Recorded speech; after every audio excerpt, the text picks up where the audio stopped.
Nick, let me introduce you to Jason really quick.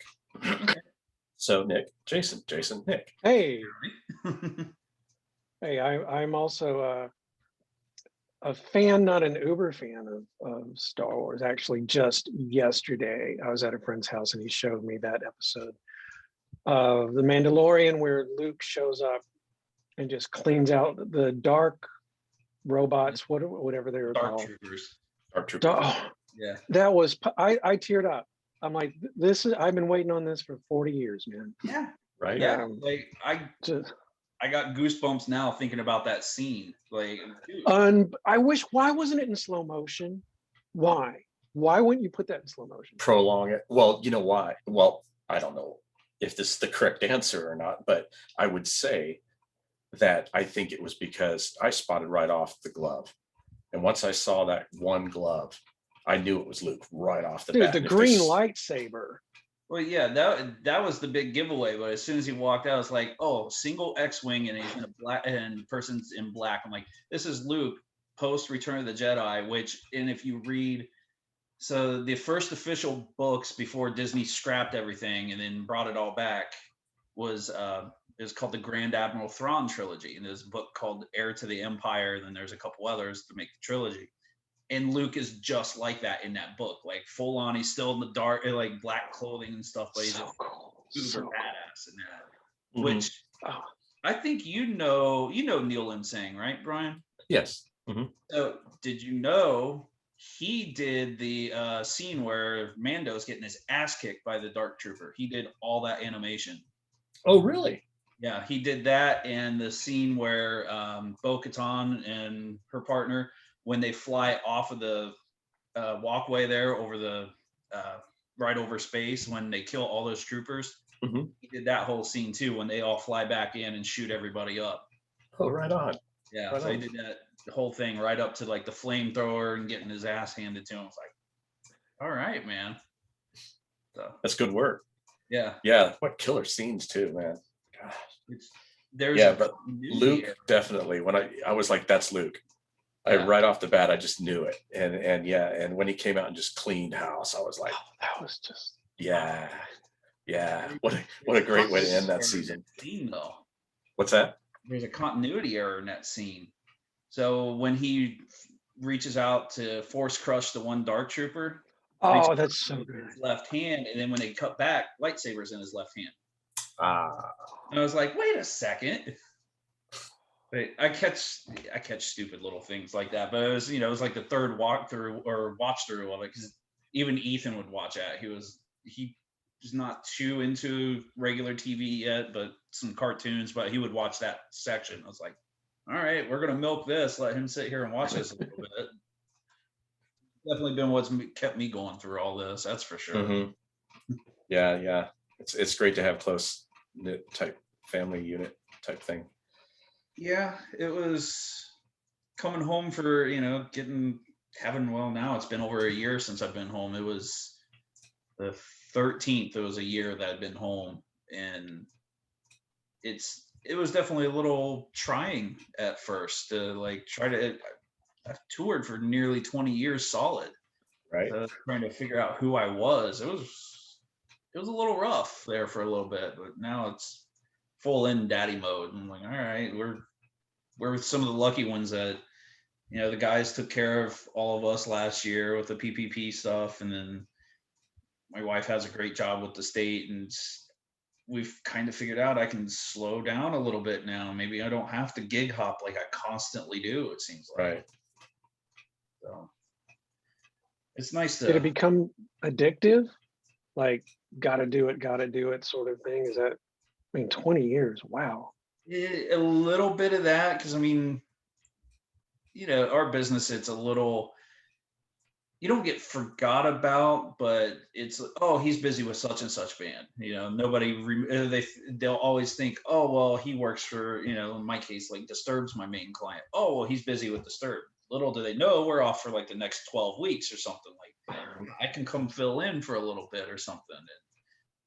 You kind of have to keep your face out there networking, but it was also just this, I didn't want to be that guy that I couldn't make my bills because I was like, I need to work. I need to work. Like I would come home from tour and I work local production here. And I would be home and I'd fly home and the next morning I'd have a load in locally and go in and do, an 18-hour day. It's just Mm. no rest. And now it was forced on me. And it's like, all right, I can polish the skills a little bit and get back into doing some things I've always wanted to do, just didn't have time. And it's been good. It was hard though. It was definitely trying to figure out who I was, you know, Yeah, it's almost like you have two lives and two families, right? Because your road family is a family in itself. I mean, yeah, you guys get pretty tight out there. I mean, you're in close proximity, you're working hard, you're watching out for each other's lives, basically. yeah, I mean, some of the stuff you do is pretty freaking dangerous. yeah. Thankfully, with the Disturbed guys, thankfully, it's pretty tame comparatively. I mean, when we To came Motley back, Crue. yeah, no roller coasters. Every time Mikey starts talking something, like I look at him and I go, "I'm out, dude." Yeah. So now you work for a do you work for a company that sends you out to work with bands, or do you work totally freelance? It's all freelance, has Okay. been since the beginning, really. So And just it, by networking and word of mouth, and that's how you get in with guys like Lamb of God and Disturbed and all those guys.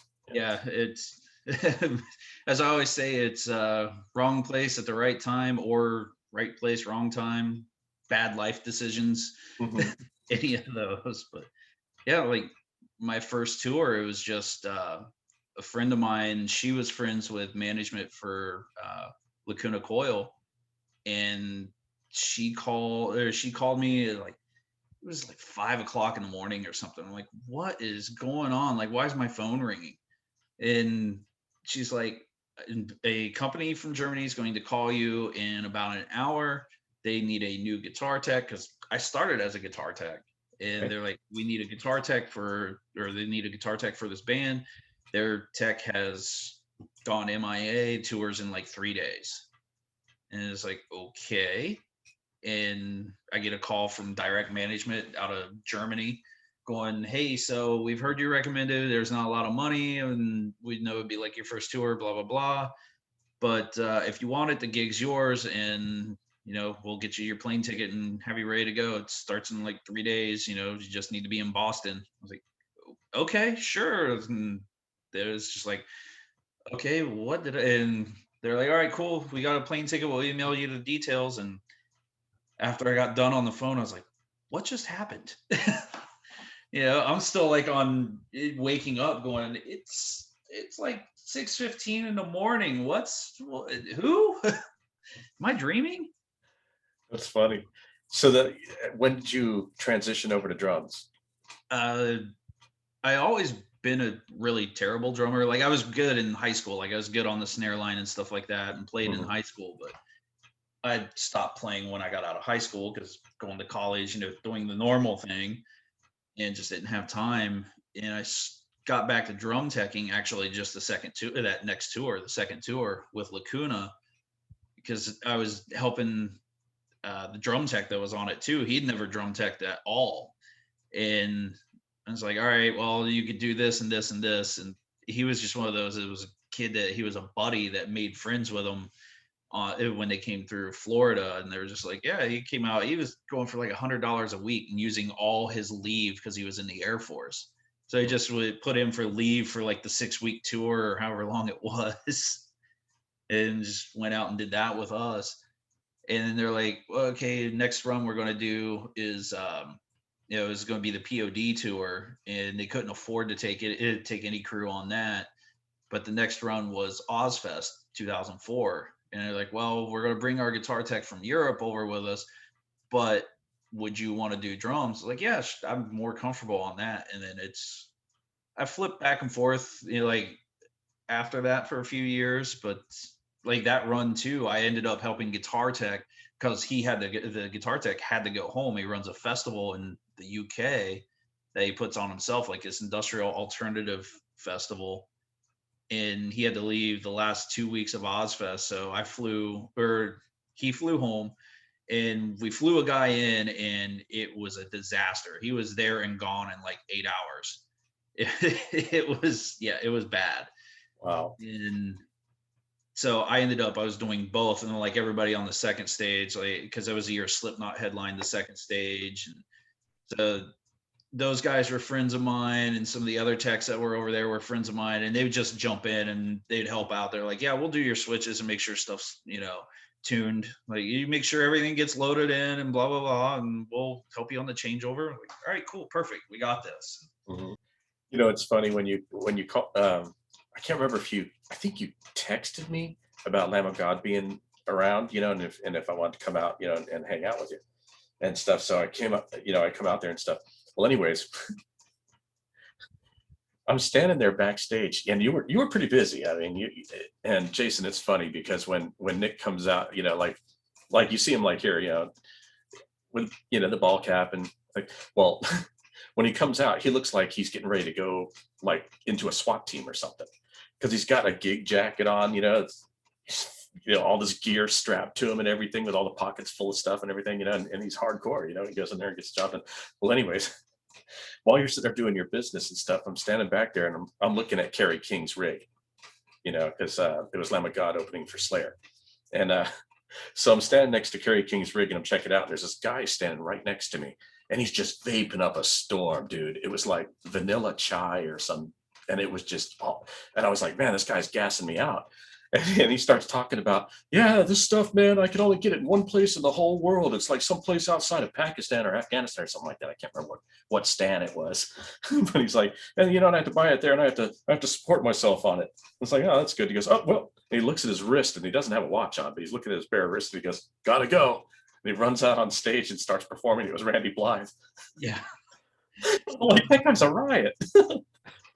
Yeah, Randy, that's dude. He is one of the smartest individuals I've ever met in my life. Mm-hmm. Smart, and he's funny, and like, I don't know if you ever follow him on Instagram, but he was, when there was that thing a couple months ago of putting like the AI of putting like your face on like videos and all that. Oh, right. The whole thing, like, he was like Charlie's Angels. He was part of the Victoria's Secret fashion show. All this, and I'm watching it going, he makes a really ugly woman.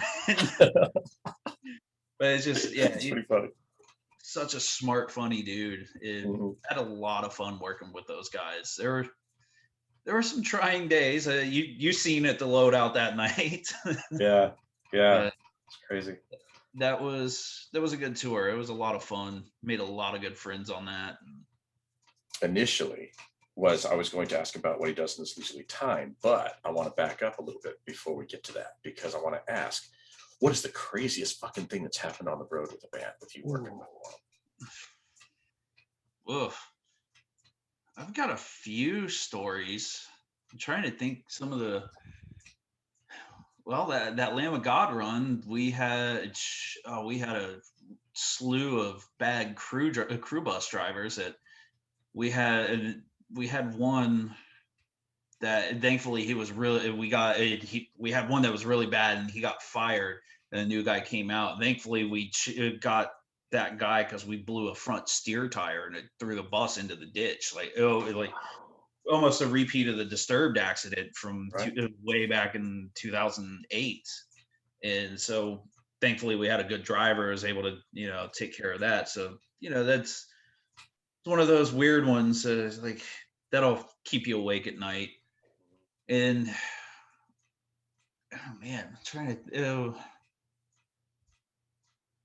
I've got a few. Probably the one that gets me the most mileage is the first time I went to Russia.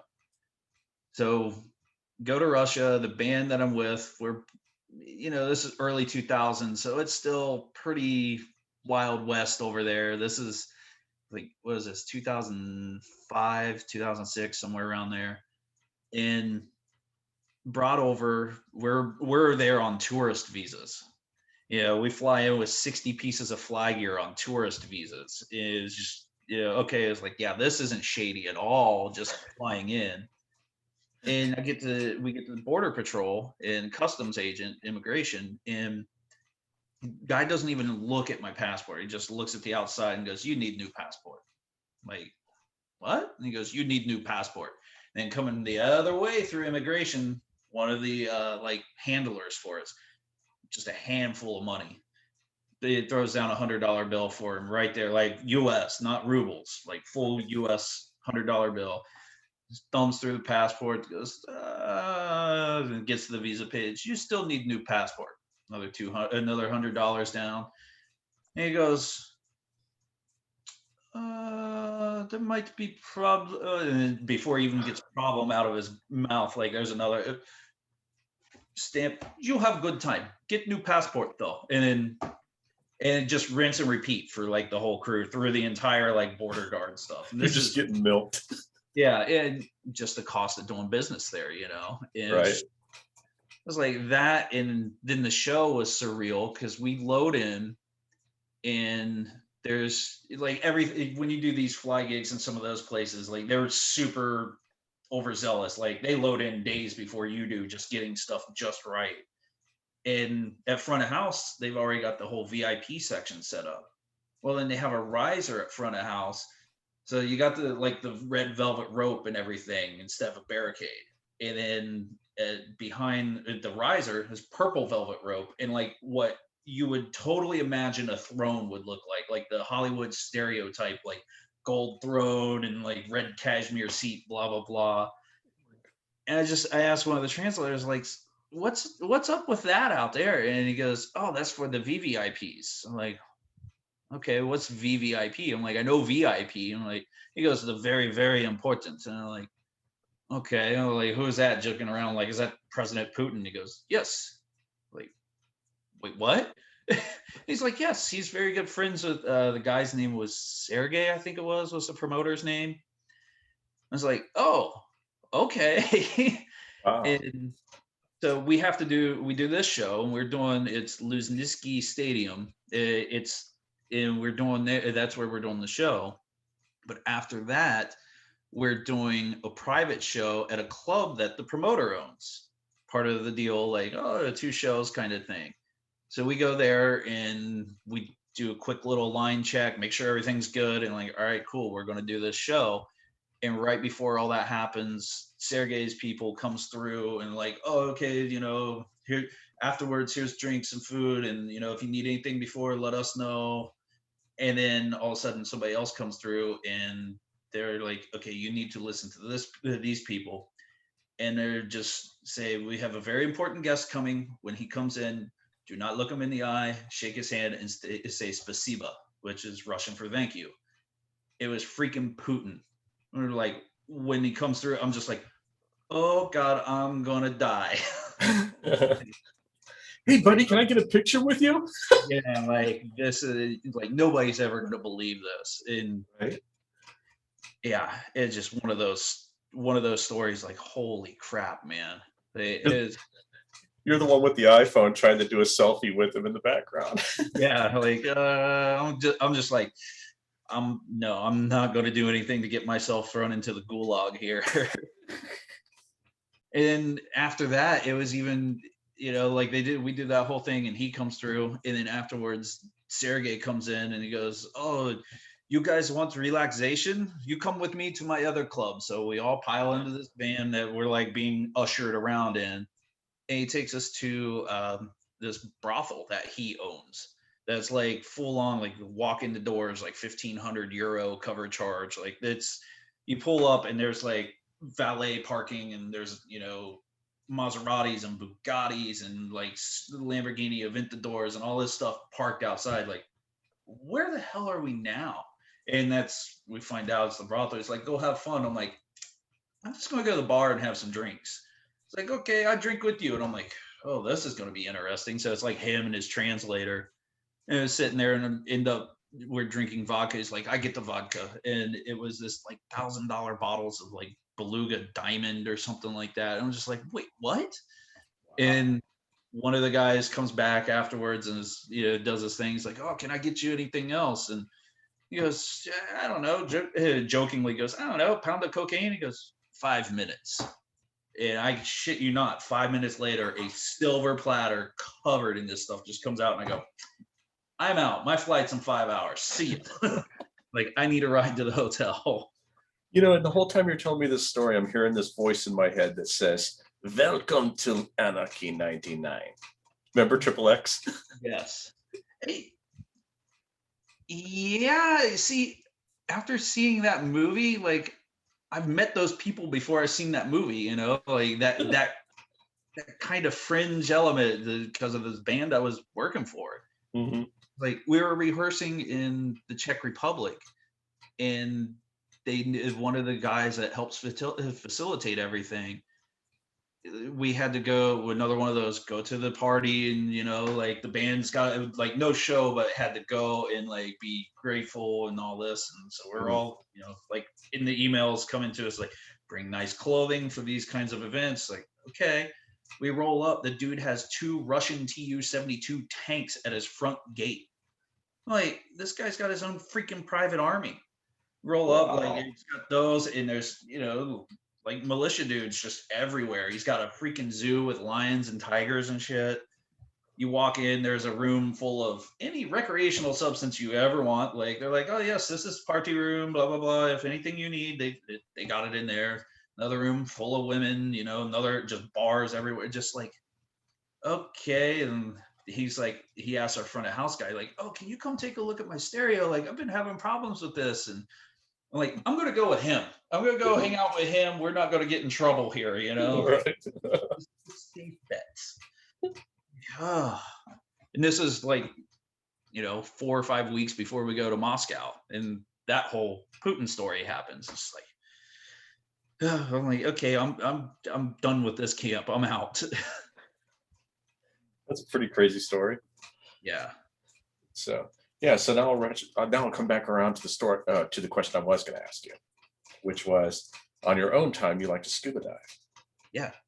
And I don't know a whole lot about scuba diving, only that there's about 6 mixtures that they use, right?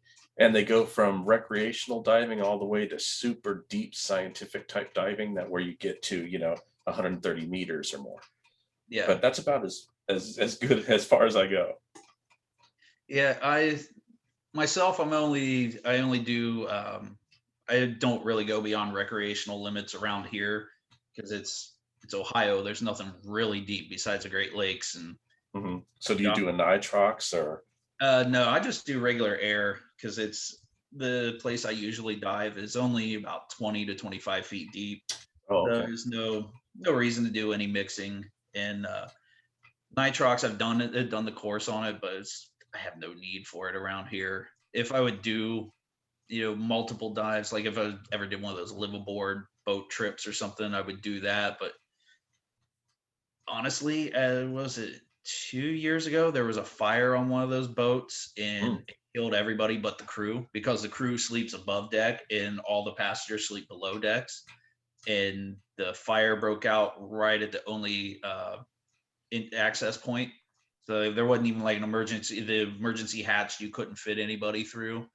And Wow. everybody burned to death. And it was one of those, like, I don't think I'm ever going to. And then like 3 weeks later, another one, and that happened in California. And then like 3 weeks later, one happened in the Red Sea. And I'm just like, yeah, I'm good for liveaboard stuff. Right. Wow. I dig it. It was a good escape last year. It helped me find, give me some times that just, hey, it's you and your thoughts, and you just got to concentrate on surviving. Like, I mean, 20, 25 feet isn't that bad. So it's easy to come up from, but it's still, you need to concentrate and focus. And Mm-hmm. it was good to let me do that and just kind of zone on myself for a minute. And Yeah, because you go down and explore like school buses and wreckages and things like that. Yeah. yeah, the quarries around here that are set up for diving, they have the closest one they have was an old school bus, old bloodmobile, couple of like ambulances, and then place north, about 2 hours north of here, they actually have a old Jolly Green Giant chopper down at like about 60 feet deep. And then right beside it is I don't know what it is, honestly. I think it's an old jet, or it might be an old turboprop, like where it's the engines were on the wings where they were low on the fuselage instead of like above, and you Mhm. can totally swim through them. Like they take everything's taken out of the inside, so there's nothing to get snagged on, but it's kind of cool. Like it, it's the closest thing to flying that you'll ever get without, having a jetpack. I don't think we're getting those anytime soon. Right. Or jetpacks underwater like Sean Connery had. Yeah. I've actually used one of the little scooters underwater. Those are really fun. Are they cool? Yeah, like you just grab on one hand and it pulls you right in, controls right there. You can adjust how fast and slow you want to go, and you'll haul some butt underwater. It's kind of cool. And Are there like, different requirements for freshwater versus saltwater? no, they're all the same. The only difference is your weight for your buoyancy to offset it. So like I usually have to dive. I dive with about 14 pounds, depending on how thick a wetsuit I'm wearing. But in salt water, you have to add an extra, what's this, extra 3% to that. So it'd be like I have to add an extra like 3 or 4 pounds, depending on what I'm wearing, and if I'm wearing a thin wetsuit or a thick wetsuit or So something. just eat more pizza. Yeah, well, no, Yeah. that just it makes you float even more. Oh, wow. I figured 3 pounds of pizza would work. Yeah. What's what? Honestly, the more fat on you, the more you float. That's true. That's why they say women are more buoyant Yeah, because they have a lot more natural fat to them, and yeah, they float more. yeah, it really is. Like, I know a couple guys that dive that are like super muscular and weigh as much as me, and they're like, yeah, I wear like 4 pounds to offset the tank, and that's it. Mhm. And they sink like a stone. Yeah. I haven't done a whole lot of saltwater dives, and all the ones I've done have been. I've done two in the U.S. and they were both in San Diego. The rest have been Australia or the Baltic Sea. Did that on the Baltic when we had like 10 days off in Copenhagen. So I was like, I'll go scuba diving one day. I got nothing else to do. I'm on paid vacation. So that was cold.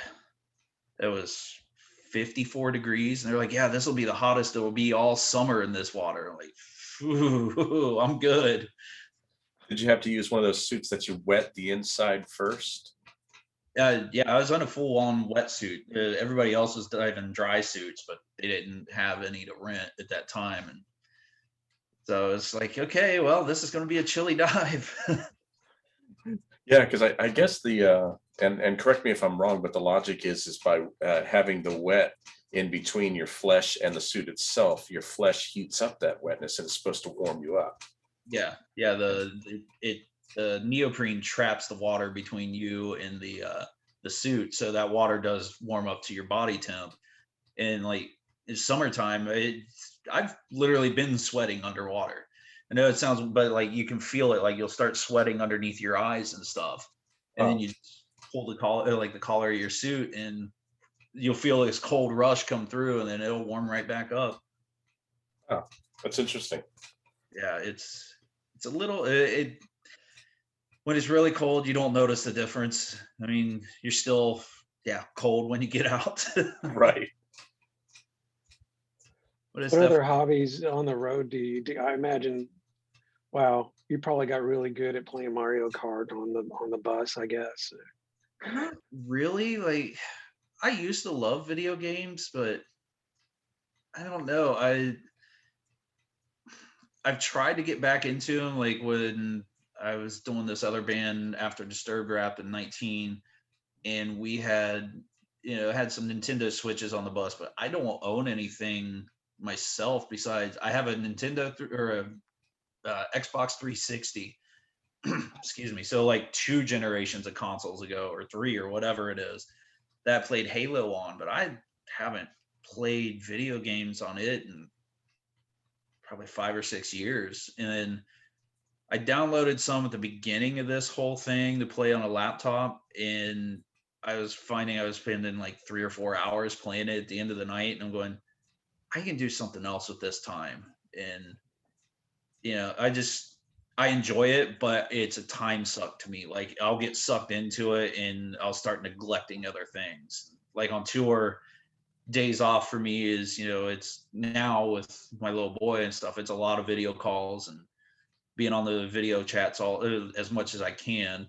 And otherwise it was going to the gym for a while, but then there was always an injury that would pop up and I wouldn't be able to go. So, which, today I just started back for the first time in like 2 years because finally, like everything seems to be healed for right now.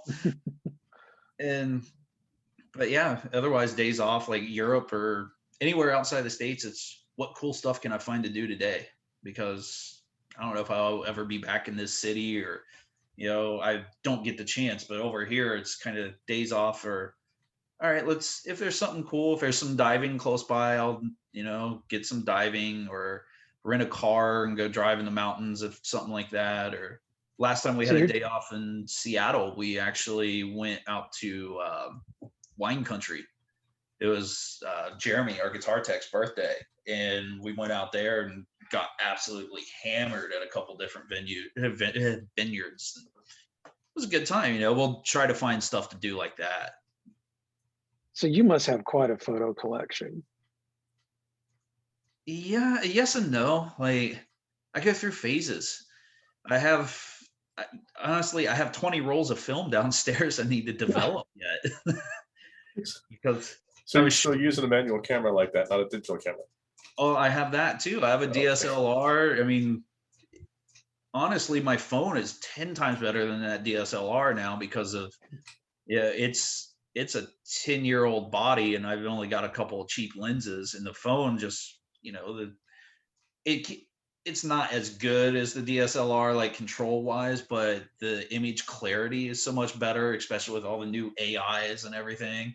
Mhm. And then the film, when I have gotten it developed, I actually like the look. I take better photos with that than with digital. Like, film, it actually makes me stop and go, okay, do I really want to waste a shot on this photo? Or otherwise, like, I can just take my phone or my SLR and just click, click, click, click. Okay, I'll sort it out later. Mhm. But I, So when you're actually doing your job, do you refer to a photo of the drum setup like, oh, that's right, I need to move this over an inch?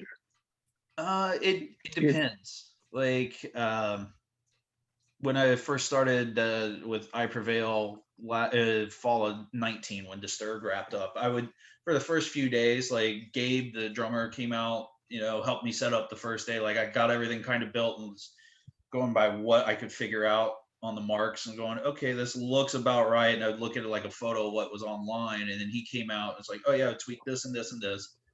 And I would take a photo once it was all done. I would just kind of do a panorama and then like close-ups of different things. And after about 3 or 4 times of building a kit that way, it's all right, I'm done, I'm good.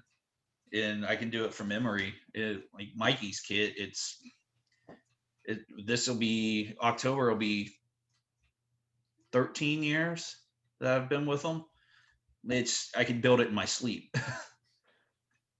So it depends on the artist, like, or if it's a single one-off, or like I did that one with Ministry when Roy was playing drums. It was only one show I did with Roy.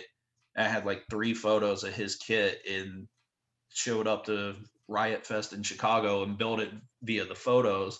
And he comes in 2 hours before showtime or something like that, and he comes up to check out the kit. He's like, dude, how did it, like, I nailed it. He's like, nobody's been able to do this before, like, without me being here. How did you do this? I'm like, I just kept looking at the photo going, that don't look right. Like, kept tweaking things. I would zoom in as much as I could, just, and it was also, it's feel too. Like, you kind of like, okay, I can see all the photos in the world, but sit down, and even if I'm not that good of a drummer, I know what feels good. And like, this doesn't seem right. Like, this is really close. Like, my arm is tucked into my side, or I'm like super stretched to reach this guy. And it's, little different things like that. And then you I have imagine those. with like, Hmm. oh, I was gonna say, I imagine when I look at like Neil Peart's rig, I'm like, how many people, how much time? Like, that's insane. It's just, One guy. I don't know. Yeah, one guy. Really? It's And- Warren Wheaton. And Nick can confirm or deny, but a lot of times those things are the rack is already set up. All the clamps and everything are already in place, and basically you come and you put the shells in, you put the cymbals in, you make sure the shells all have new heads on them and everything and tuned up, good to go. But for the most part, everything's positioned already for you and set up on a rolling deal that just rolls out of the back of the truck, and you just, yeah. That is some. I mean, Disturbed, I've never had that luxury, but to be honest, that I've had it both ways. I had it like that. Never had it with Disturbed, but I've had it with Lamb of God, where the rack and the kick drum stayed together, and then I just put the toms and the snare in place and whatever in the cymbals. And honestly, I like having to build it from scratch every day because I put hands on every piece of gear. I can tell if something's Not right. starting to fail, you know. Mhm. Otherwise, where it's like I can do that with it still on the rack, but it's not the same. There's something that just you don't get the same kind of feedback. And then in like Neil's kit, his tech, his Lorne's been with him. He was with him for years, and he had to build his from scratch every day too. I don't think it because our old front of house guy for Disturbed, he was their monitor guy for 14 years, and I think Brent said he only ever had it like one time that it rolled off the truck, like partially pre-built, like only just a couple things, like the electronics or something, but otherwise it was all. It's every day he builds it from scratch. Yeah, the riser, he had that weird setup where there was no legs, it was just straight stands. So the legs were all removed, and he had this system where it would just kind of clip in place.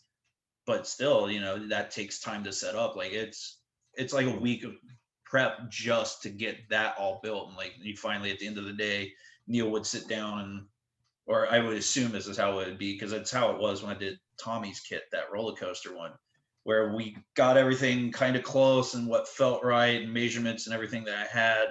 And then you have Tommy sit down, you know, and play around for an hour or so. And like, I'm sure it was kind of probably be the same with Neil. He'd play around for a little bit and then let's adjust this or that. And then once it's set, you lock it in, weld it in place, and Bob's your uncle. Mhm.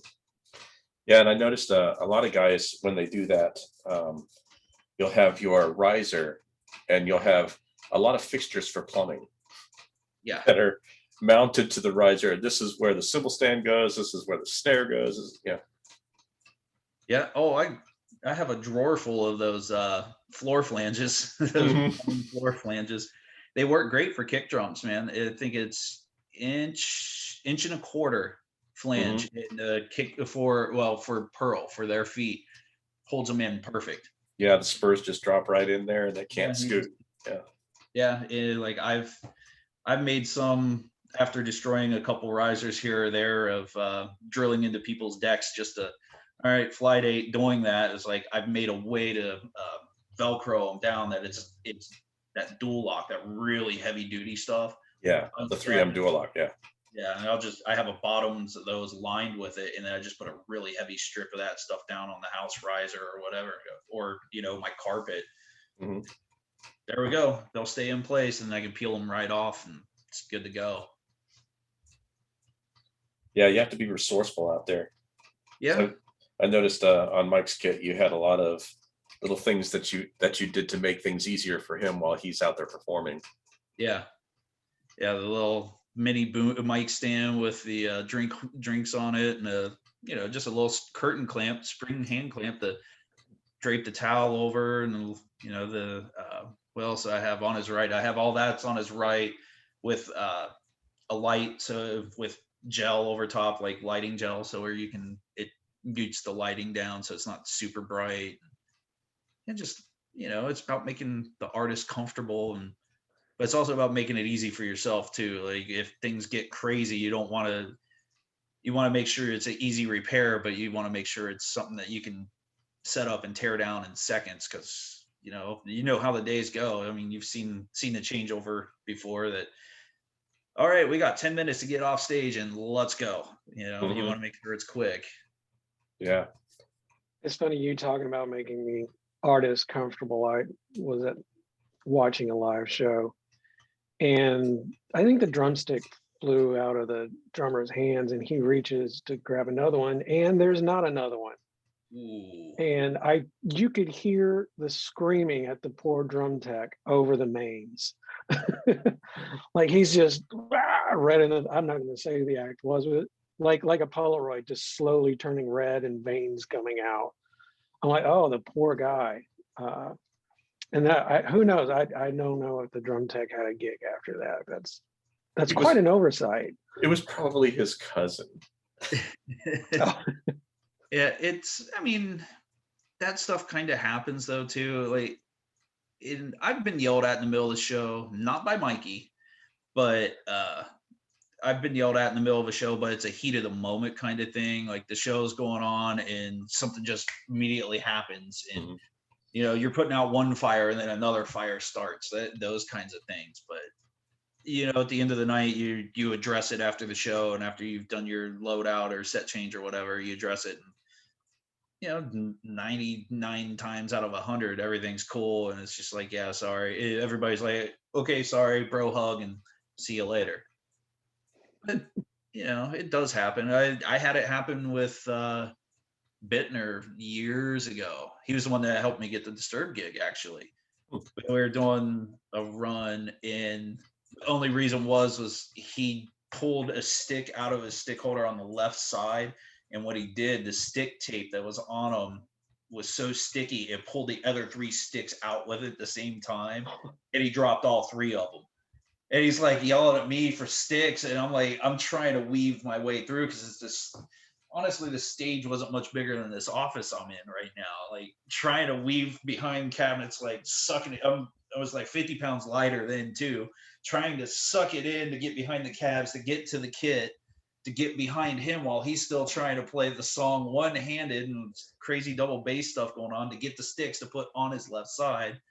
Just like, at the end of the night, I was like, sorry, dude, like I couldn't get to you. It's like, no, it's all good, dude. He's like, oh, it's my fuck up. That's cool. Yeah, and in this industry with drummers in general, I've never dealt with one that was a dick. They're always the coolest people, and being a guitar player myself, I'm not a drummer. I couldn't play drums to save my life, although I know what sounds good and what's in time, but beyond that, I couldn't do it.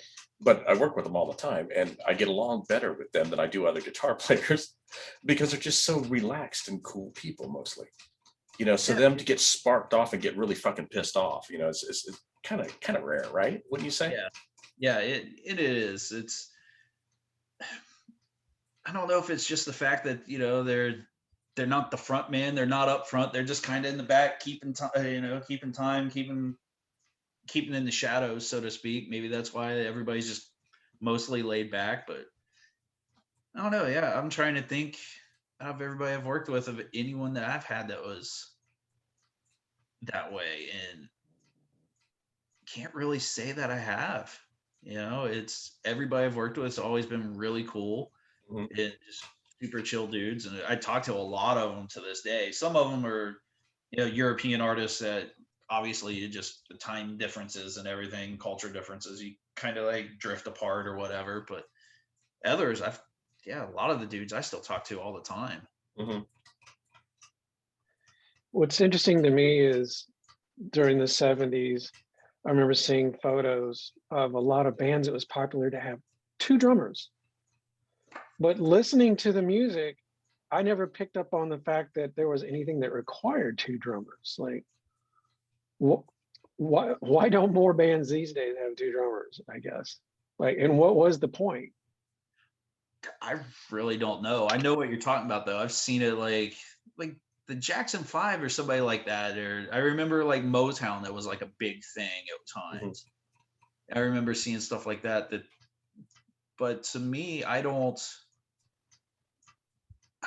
see the purpose of it either. And today, I think a lot of it's just, depending on what genre you're in, it's too technical trying to have 2 guys play the same. Like, could you imagine 2 Thomas Hawkeys trying to do Meshuggah? Like, that would be, I mean, one that does it is absolutely insane, but 2 guys, that would be really hard. And I think with that intricacy that some of that stuff is why you don't see that now. But then you have Godsmack, with Shannon Larkin and dude, I mean, and the 2 of them go at it at the same time with 2 full kits. But that's of course a solo. Yeah, know? and they've been doing that solo for a while. Like they rewrite parts of it all the time, Mhm. but it's super well rehearsed because they've Yeah, it's very you know, choreographed. worked on Yeah. it for years. Because I don't know if you know, but I did those guys back in 2012 when Mhm. Disturbed went on hiatus. I was out with them for a run covering their normal tech. It was cool. It was a lot of fun to work with Shannon and do that whole drum battle thing and stuff. It was like, Mhm. I'm driving the drum riser because it's a bunch of electric motors. It's a square frame with the round deck on top, and drives out and do all the spins. And there's certain points in the little drum battles, like, okay, now you spin this way, then you spin this way, and then the big 360, and then back the other way. And it was cool. But yeah, that's the only time I've seen it in recent memory. And then what was it? Metallica, the live shit Binge and Purge box set. James and Lars going after each other. Mhm. If you remember, because he would do when they did the in the round, that snake pit stage. You had one white kid on one side, and it was on a track, so it would slowly move its way down the one side of the stage, so everybody could kind of see him. Mhm. And they had one on the other side too. And like halfway through the show, it was on a lift. And like halfway through the show, the second kit would come up, and then they would do their little drum battle thing, and the other kit would go down, and it would do the same thing. But yeah, I can't think of any other artists that do that. Right, in a practical application to the rhythm throughout the song. Yeah. Yeah, because I mean, of course, you have different genres. You take jazz, you'll have a drummer with a 5-piece kit, maybe, you know, but then you'll have another guy who will be your percussionist, and he'll be the guy that does all the little bells and whistles that go in between, Yeah. you know.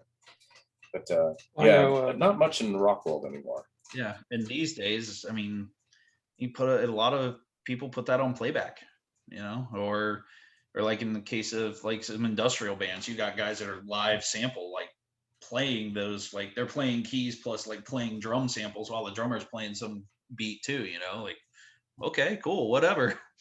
Right, and you would think that maybe that, you know, there's maybe that slim possibility that maybe that act that had those two drummers was because the guy who tracked that song was so fucking good that the guy they had on the road with them wasn't, and he couldn't carry the weight.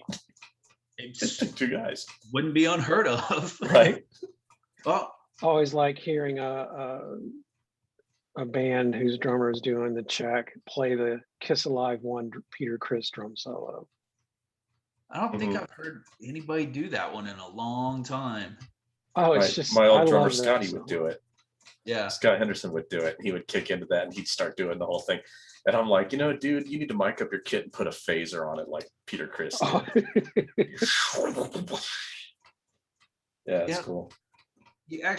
I just thought of one that did the two drummers, but it was only a one night thing. So years ago, when Sebastian Bach was doing like a solo tour, this is early in my career. I wasn't touring just yet. I was working as a local hand, and he had whoever his drummer was with him, and the guy that was playing guitar, I remember this. He was in Anthrax when like Anthrax had really split down. It was like Scott, Charlie, and John Bush, and a rotating cast. Mhm. I think Paul Crook plays with Meatloaf. He was playing guitar for him, and I forget who the drummer was, like the normal drummer, but the guy that recorded the album, Anton Fig from Letterman Band. Mhm. He flew into Columbus to do one show, and they had both kits for that whole show. So I actually met Fig and got the drumstick and all that stuff at the end of the night. Like we were loading out, and it was a local backline company, so it was in one of his sticks was just left on the floor. I'm like, hey. Take it. This is really early in my career too, when I didn't know better, so to speak. Yeah, Anton had close ties with Kiss too. He was always their go-to guy for solo stuff and Ace Frehley's material and stuff like that. Wow, I never knew that. Yeah, yeah. What an amazing drummer that guy. I mean, he could carry whatever you threw on him. He can do it. Yeah. Kind of like a Kenny Aronoff. Yeah, it's that's what it was kind of blew. I still remember it blew my mind. I'm like, really? The drummer from David Letterman's like rock and metal? all right. And he did it on like a little, what was it? It was kick snare, like rack floor, couple crashes and a ride, the normal Mhm. little kit. And I'm just like, all right, cool, party, Yeah. let's do it. Yeah, Yeah, it's like really drummers that are really big into the drummers from the 70s and things, you take like a Simon Phillips, and this is what blows their mind is I'll go like, yeah, did you like him on the Judas Priest album? He never played with Judas Priest. Yes, he did. yeah, Yeah, he did. And he did a damn good job of it too. A lot better than Les Binks or Dave Holland. yeah. All these guys that would come in like, we need you to save this song, and here you go. Yeah, and Mhm. Arnoff was one of those guys. And I never knew till I watched Hired Gun, that documentary that my buddy Fran did. Where he was it Jack and Diane, that famous drum fill. I was Mhm. like, wait, that was him? Like, and him talking about like how he was so nervous, like coming in to like do this song, and he just kind of like, I don't know, and just threw that out there, like, pulled it out of his ass kind of thing. I think it's what, like, I think that's how it was going. It's been a while since I've watched, but it's just like, dude, that's so crazy. It was like such a like iconic thing now, Mhm. or iconic drum fill, and that, oh wow, that was him. All right, cool. And it's funny that you'll find that it was a different drummer that carried the rest of the song. Yeah, Kind of like which really surprised me because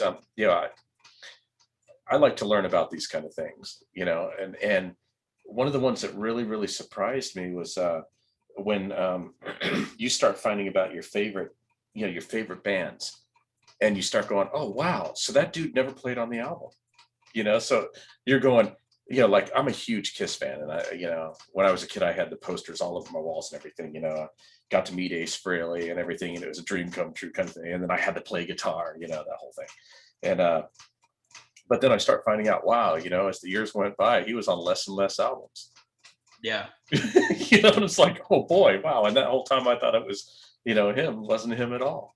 yeah. Like the bands right before somebody gets kicked out, like, oh, we were recording everything he recorded. I would come in and erase, and Hmm. and I would re-record it, and then he'd come in and erase everything I did. It's like how common that is still to this day, when Uh-huh. like when bands are just button heads with each other. And Yeah. And the one that really comes to mind that really surprised me was, the whole Beat It from Michael Jackson. yeah, Okay. And this whole time, it's always been drummed in my head. Eddie Van Halen played the guitar on that song. He played part of the guitar on did that song.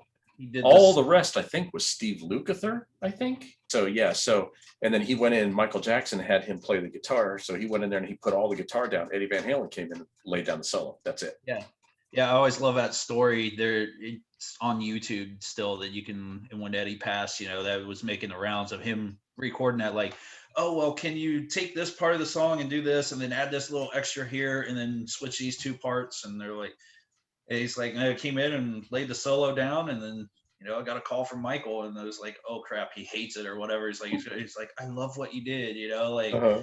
made the song, and then it's this iconic thing now. Yeah, yeah.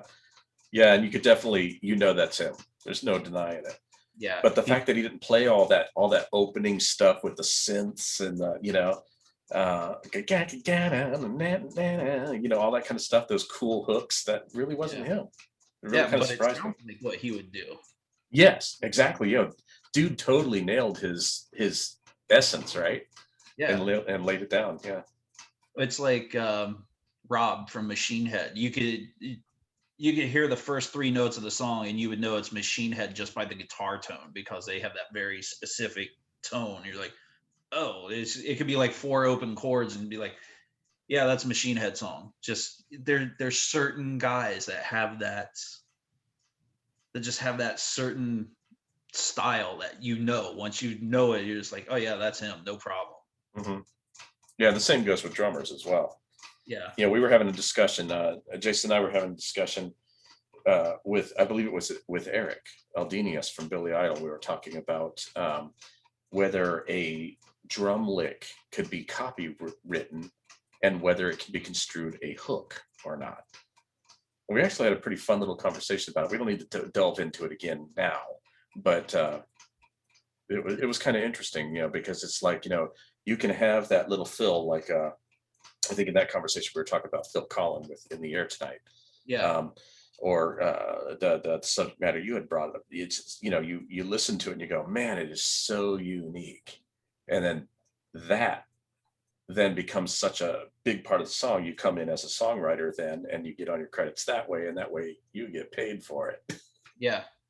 And it's, I mean, yeah, like you said, without going too deep into it, yeah, I think you can totally make a drum, style that's your own, and like your own, I don't know, yeah, like you said, your own drum lick. I mean, listen, Down with the Sickness. As soon as you hear Mhm. that beat, you know exactly what it is. Yeah. You know it. You're just like, oh, okay, yeah. I mean, it becomes an iconic thing, Hmm. and people might not know who the band are, but they know they've heard that because they've heard it at a football game, or they've heard it in a commercial, or it was in the background of a movie or whatever. They know they've heard it. The kid down the street was just, jamming his stereo in the garage or something. But Hmm. everybody's heard that, and that, like, and that's one of those little things that gets stuck in your head. Hmm. Yeah, it becomes the earworm. Yeah. That's true. When I think back of what I would consider the earliest drum hook, the first thing to me is Ringo's Star. Dun, dun, dun, dun, dun. Yeah, I but the can't think of. bass that accompanied that, good Lord, Oh, Paul that's McCartney, hot. good That's God. hot. That is one Yeah. of the most sexy bass lines ever. I mean, in its simplicity. Pardon me, I'm fiddling with technology behind me while I'm talking to you, and I apologize, but yeah, let me give it back to you. I apologize. No, I was just saying, come together is one of the first what I would consider drum hooks that I can think of. I'm not saying it is, but I know like another popular drum hook to me would be In Excess Need You Tonight. Tap, tap, tap, tap, tap. But also, I think important part of that is actually the amazing engineering behind the drum sound. The mix is Chris Thomas just blew it out of the park. The engineer that actually It's, got the tones and the shapes and everything is what we're talking about. yeah, I think you can play it yourself on your own kit. It's not going to represent well. Like it takes talent on the other side of the glass to fuse it all together. Oh yeah. You Yeah, know, you can be the most talented guy in the world, but if you can't play for a song or write a song to save your life, I mean, What good are you? yeah, exactly.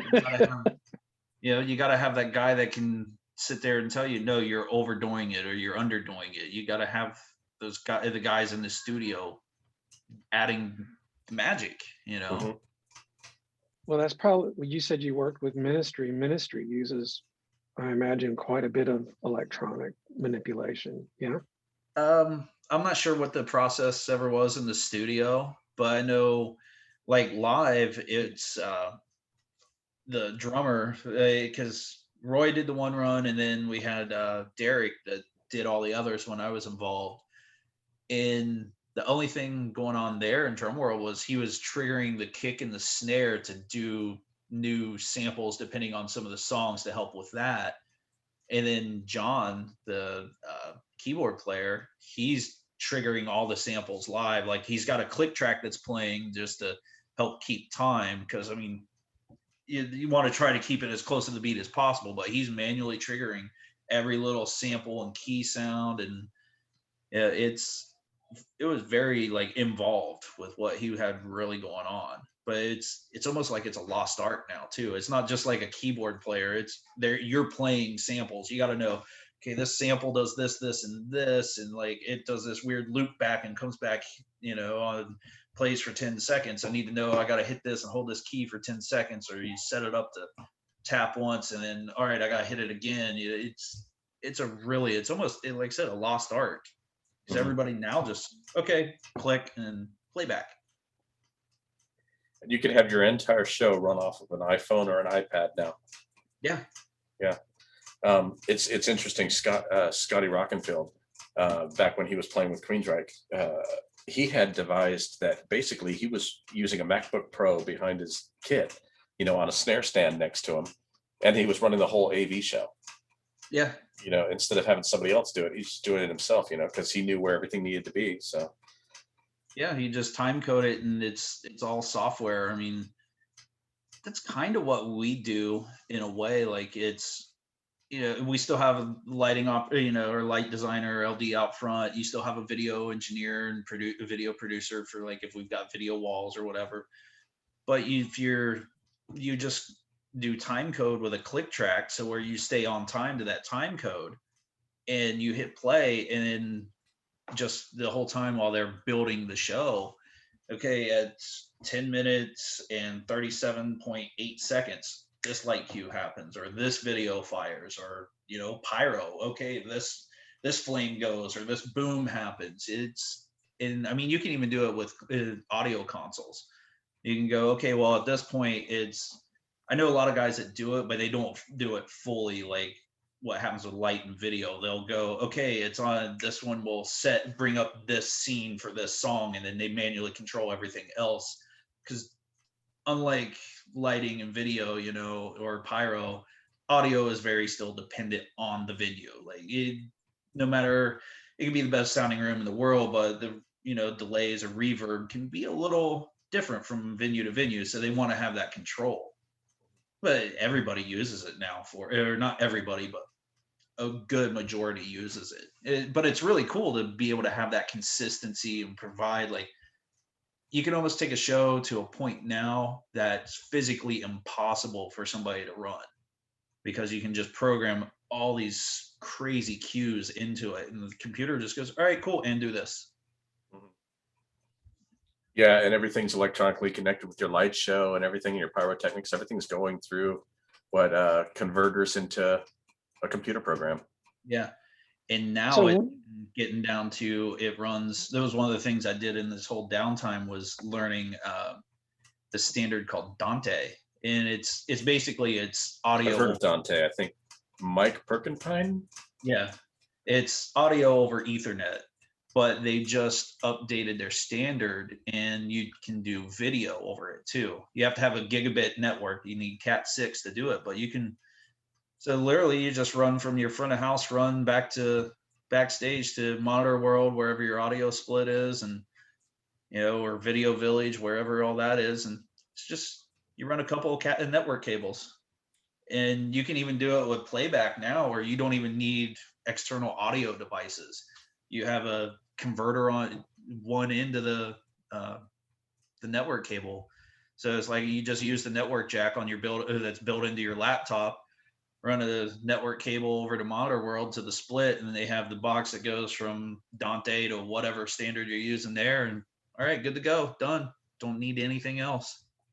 When it comes to live shows, what are fans wanting? Do they want an accurate portrayal of the music, or they want it like live, sort of let the cards fall where they may, sort of like loose?